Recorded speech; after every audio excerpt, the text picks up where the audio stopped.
안녕하십니까. 김정기 TV의 김정기입니다. 2020년 10월 26일 김정기의 3분 토크 제47회 시작합니다. 오늘 주제는 윤석열 검찰총장 범야권 대권주자 등극입니다. 윤석열 검찰총장이 지난 국감 이후 범야권 대권주자로 뜨고 있습니다. 윤석열이 앞으로 어떻게 될까요?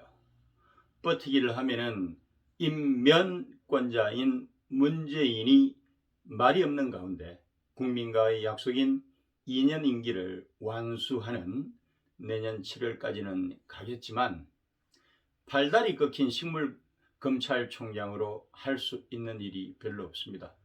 또한 정치적으로도 중립의 의무가 있는 검찰총장으로서 딱히 할 수 있는 일이 없습니다. 그럼에도 불구하고 범야권 대선 후보 관련해서는 윤석열의 시간이 될 거니까 윤석열은 이런 상황을 즐기기만 하면 되는 것이죠. 윤석열의 가치는 검찰총장으로서 살아있는 권력과 대립을 할 때 빛나는 것입니다. 이때 국민적 지지가 최정점을 이루게 되죠. 그가 퇴임을 하게 되면 바로 인기 거품이 빠지게 돼 있습니다. 또한 현직이 있을 때나 그나마 거대 조직인 검찰청이 있어서 모든 것이 시스템적으로 돌아가지만 막상 정치권에 나오게 되면 광야에 나홀로 던져질 뿐입니다. 그리고는 범야권 오룡인 오세훈, 원희룡, 유승민, 홍준표, 안철수 등과 경선 경쟁자로서 현실에 맞닥뜨려야 하는 것이죠. 평생을 오로지 법과 원칙만을 고수하고 단선적으로 사고하면서 살아온 윤석열이 광야에서 처절한 적자 생존의 전쟁을 치르고 종합적으로 사고하면서 살아온 프로 정치 지도자들을 상대하기가 결코 쉽지가 않을 것입니다.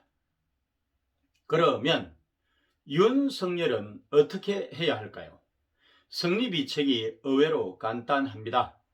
첫째, 약한 권력 의지를 강한 권력 의지로 바꾸는 노력을 해야 합니다.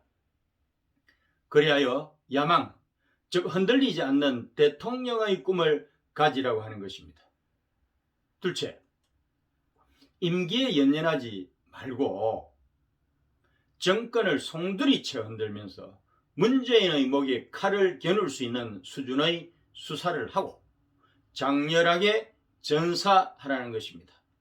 셋째, 기존의 범야권 유력 대선 후보들이 민주당 후보와의 여론조사 결과 모두가 지는 것으로 나올 때 일종의 메시아로 등장해서 광풍을 일으키라는 것입니다. 그러면 모든 장애 요인들이 일시에 정리가 되는 것이죠. 이러한 여세를 몰아서 본선에서 민주당 후보를 물리치고 승리를 거머쥐라는 것입니다.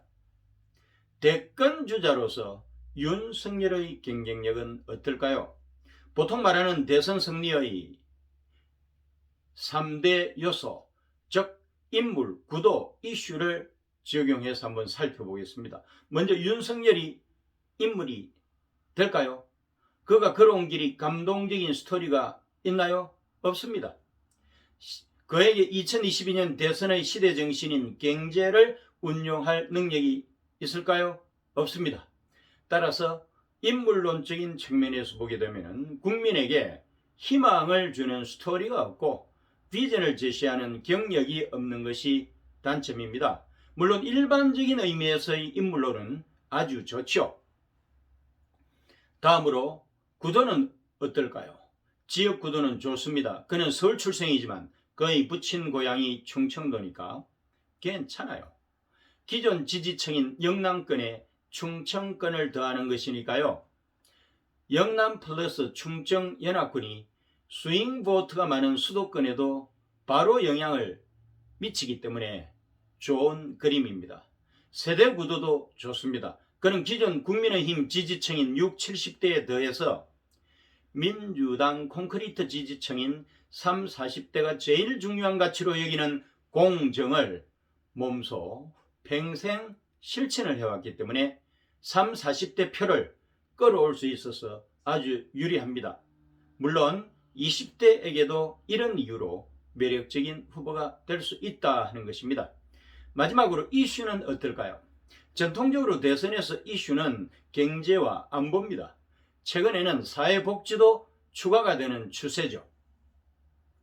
2022년 대선에서는 코로나 전국이 거치면서 최악의 경제 상황을 극복하는 문제가 최대 이슈가 될 것입니다. 윤석열이 이슈와 관련해서 치고 나가기에는 너무나 불리합니다. 3대 요소를 적용한 결과를 요약해 보겠습니다. 인물로는 국민에게 희망을 주고 비전을 제시하기에는 다소 무리가 있다 하는 것입니다. 구도로는 지역과 세대구도 모두 최고의 후보가 될 수 있습니다. 이슈의 중심에 서기에는 제일 불리합니다. 결론입니다. 윤석열 대망론이 세간의 화제입니다. 그러나 여전히 넘어야 할 산이 참으로 많지요. 유력 후보 부재를 겪고 있는 범야권 경선에서 바람을 일으켜서 본선에서 승리를 쟁취해야 합니다. 그런 승리의 역사를 쓰기 위해서는 선거 승리의 3대 요소에서 부족한 부분을 우선적으로 채워가는 것이 승리의 관건이 될 것입니다. 오늘도 함께 해주신 애청자 여러분 고맙습니다. 구독과 좋아요 버튼을 꼭 눌러주세요. 여러분의 성원이 엄청난 힘이 됩니다. 고맙습니다.